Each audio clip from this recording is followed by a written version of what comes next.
Muito bem, minha gente. Vamos para cá, tá? Sejam todos muito bem-vindos. Então, hoje, o nosso objeto de conhecimento, nosso assunto é necessariamente a cabanagem, que é uma revolta que aconteceu no período regencial. Então, o período regencial é aquele período onde nós temos regentes governando o Brasil. Por quê? Dom Pedro I, ele abdicou do trono do Brasil, foi assumir o trono de Portugal, deixou aqui o seu filho Pedrinho com apenas 5 anos de idade. No entanto, o Pedrinho, com 5 anos de idade, não podia assumir, porque ele era menor de idade. Com 5 anos, ele não tinha capacidade nem mental, nem física e nem legal de governar o Brasil. Então, durante o período da maioridade, ou melhor, até Dom Pedro II se tornar maior de idade, o Brasil foi governado por regentes. E durante essa regência aconteceram alguns movimentos, algumas revoltas e tentativas de revolução no Brasil. Uma delas, que é a que está em pauta e ênfase hoje, é a cabanagem ou cabanada, que começou lá no Pará, tá bom? Na época, o Pará a gente entende como o Grão-Pará. Sabe o que é o Grão-Pará? O Grão-Pará era uma província que reunia o Pará, Amazonas, o Amapá, tá? Roraima, Rondônia. Olha só, cinco localidades que hoje são estados ficavam no Grão-Pará. Era muita gente, era muito contexto, tá? Era muita gente que precisava do governo, o governo às vezes não estava nem aí, não cuidava, não fazia proposta para melhorar a vida, principalmente da população ribeirinha. Me diga uma coisa, vocês sabem o que é uma população ribeirinha?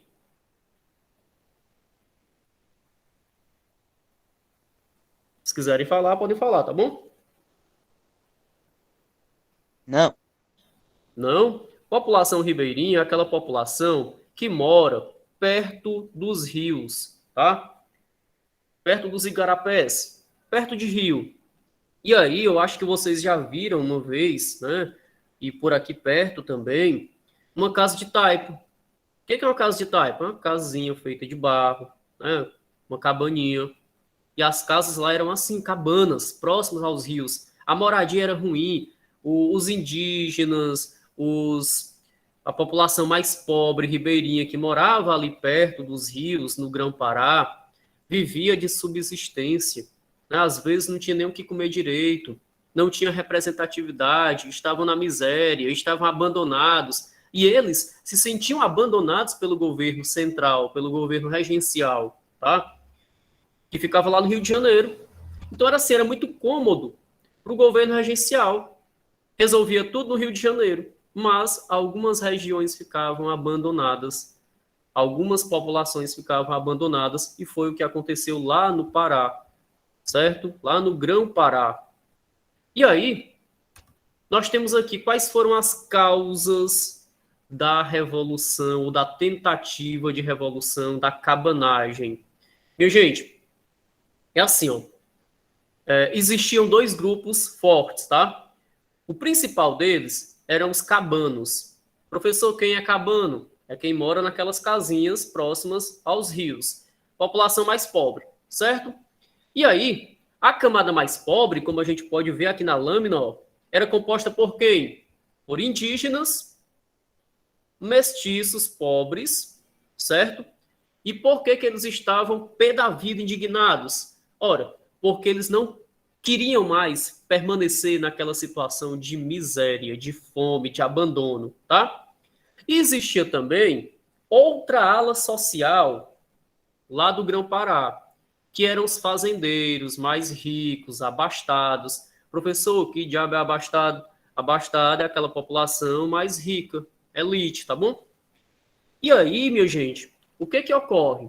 Essa população mais abastada, mais rica, também não estava gostando do governo regencial, não. Só que os interesses eram diferentes. Enquanto os cabanos, ribeirinhos, né, indígenas, eles queriam melhores condições de vida, eles queriam deixar de ter fome, eles queriam uma moradia melhor, eles queriam ter igualdade social. Esse outro grupo de elite, os fazendeiros, latifundiários, eles queriam participar mais da política para defender os seus interesses. Eram interesses diferentes, distintos, mas como eles estavam no mesmo local, que era o Grão-Pará, eles se unem. E quando eles se unem no propósito de proclamar uma independência do Grão-Pará, se separar da regência do Brasil e ter um governo diferente, certo? Então era isso que eles queriam.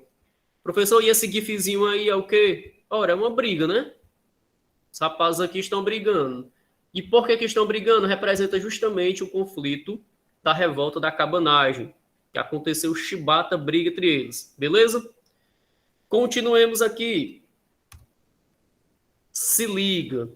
Minha gente, por que o nome era cabanagem ou cabanada? Ora, porque eles moravam em cabanas, próximo aos rios. Aquela população mais pobre. Tudo bem? Beleza? Nesse sentido, tá? Então vamos lá. Aqui nós temos uma imagem que transborda para vocês a situação da moradia deles, né? Essas cabaninhas aqui, ó. Pessoal mais pobre mesmo. Morava aqui perto de rios, as criancinhas aqui, que alguns indígenas, né? Outros trabalhando. Era essa galera que morava lá no Grão-Pará, um povo mais pobre mesmo. Lembrando, existia esse grupo do povo mais pobre, perto dos igarapés, e existia o outro grupo que tinha maior interesse, que era o grupo de fazendeiros, latifundiários, comerciantes, tá bom? Então, esses dois grupos participaram da revolta cabanada. Passando aqui, a gente vai entender como é que se desenrolou, os objetivos, as causas. Então, vamos lá, ó. A gente já viu um pouco das causas, né? Mas a termo da elite, a termo dos fazendeiros, dos latifundiários, o que estava acontecendo?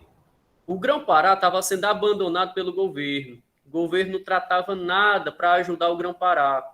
Estava acontecendo um isolamento da província, né? Tipo assim, ó, o governo regencial, Grão-Pará a gente resolve depois, deixa para lá. E o povo pobre dos igarapés, das cabanas, estavam morrendo de fome. Desigualdade tomando de conta. Os fazendeiros não estavam tendo mais lucros. Os escravos estavam em um preço caríssimos. Então, esses preços afetavam a elite lá do Grão-Pará. E eles não estavam mais concordando com a regência, né? Com o governo ainda de Dom Pedro I, que era ainda um representante da regência. Então, isso aqui tudo fez com que tanto os mais pobres das cabanas, como os mais ricos, fazendeiros, se unissem para tentar o quê? Proclamar uma república lá no Grão-Pará, tá bom? Eles queriam proclamar uma república, tornar o Grão-Pará independente, tá? Quais foram os líderes? Os irmãos Vinagre. Mas não é aquele vinagrezinho lá, não, viu? Que a gente compra e bota na comida. Vinagre era o sobrenome deles aqui. Antônio Francisco Vinagre. Outro, Félix Clement Malcher. Não tem esse outro nome dele aqui, mas esse Félix Clement Malcher, que eu estou circulando aqui, ó. Eu estou grifando, melhor dizendo, e circulando agora. Ele era um fazendeiro rico e comandante do exército, tá bom? Um padre, João Batista, participou, e o Eduardo Angelim, que era também um dono de terra, participava de ações na justiça. Mas o que é que eu quero que vocês entendam? Os grupos se uniram, beleza. Em busca de quê? De tornar o Grão-Pará independente. Para quê, professor? Ora, para melhorar de vida. Para melhorar tanto para a vida dos pobres, das cabanas, como também melhorar para os grandes fazendeiros que queriam um escravo mais barato, que queriam um comércio melhor. Mas aí tudo bem. Só que o que acontece? Vamos pensar até na política local, né? Do Brasil. Quando um governante ganha, que ele promete muita coisa, mas que ele não consegue atender o que ele prometeu, o povo se revolta e tenta tirar ele. Normalmente acontece na política do Brasil. E aconteceu a mesma coisa aqui, ó. Esses grupos aqui, ó, esses líderes, eles mataram o governador, tá? Governador que era da regência, assumiram o poder. Aí esse rapaz aqui, ó, o Félix Clemente Malcher, ele passou a ser o governador do Grão-Pará, independente. Só que o Félix, sabe o que ele fez?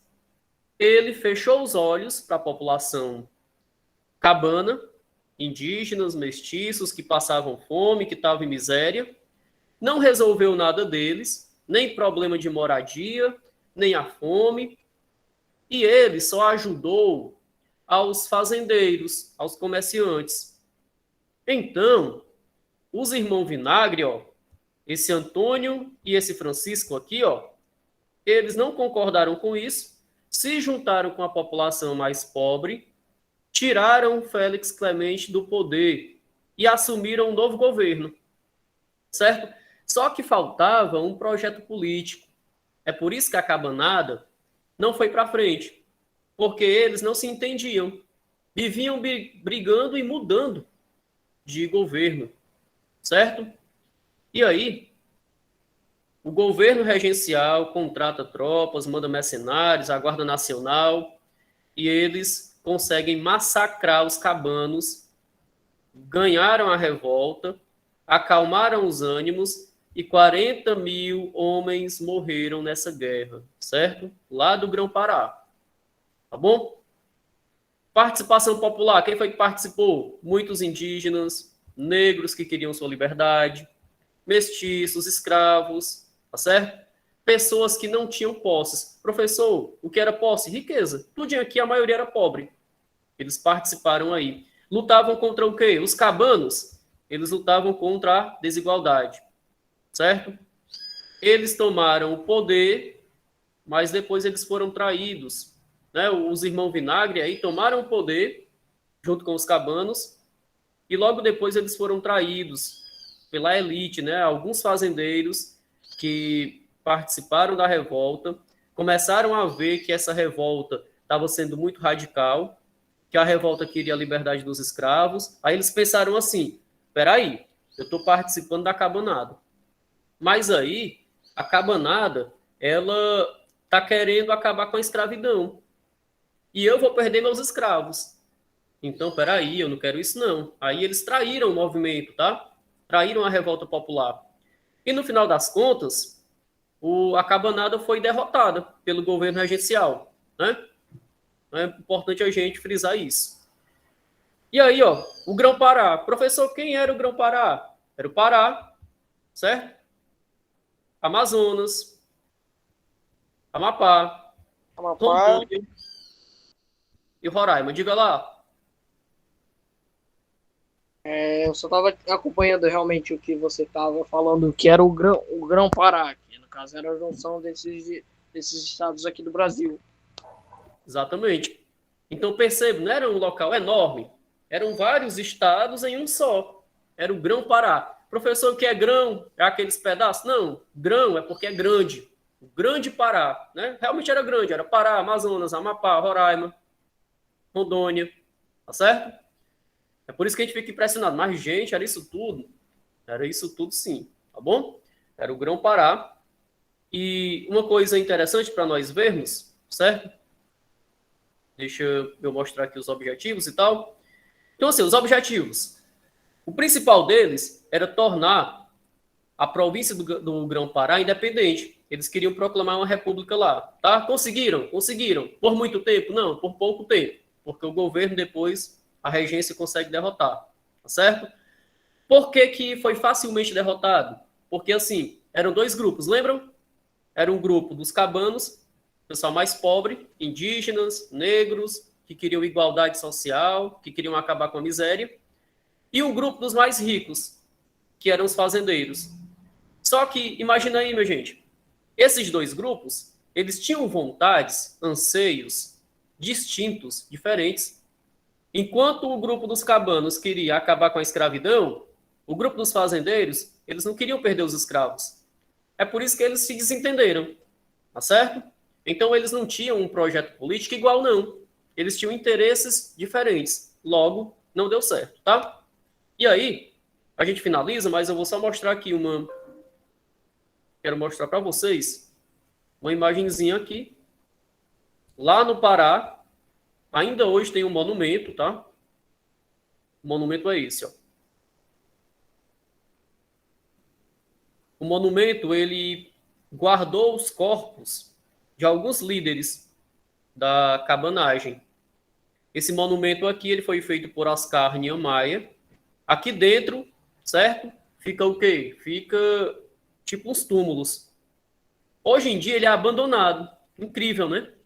Por quê? Porque o povo desvalorizou a história da cabanagem. Os políticos de lá não querem lembrar da cabanagem.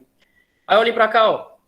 Isso daqui, ó, onde eu estou passando o ponteiro, é uma mão com o dedo arrancado. Esse dedozinho que a gente tem aqui, que apoia as coisas, que a gente segura. É tipo uma pinçazinha, né? Professor, por que o dedo está arrancado? Porque uma das punições para os revoltosos dessa cabanagem foi arrancar o dedo que segura. É por isso que a representação aqui é de uma mão com o dedo arrancado. Polegar, no certo? caso? Ah, professor, por que arrancaram o dedo? Porque o dedo era a forma que eles seguravam a arma. Aí é tipo para mostrar que eles não podiam fazer isso. Entenderam? Sim. E quem fez esse monumento aqui foi um dos maiores arquitetos do Brasil, Oscar Niemeyer. Tá bom?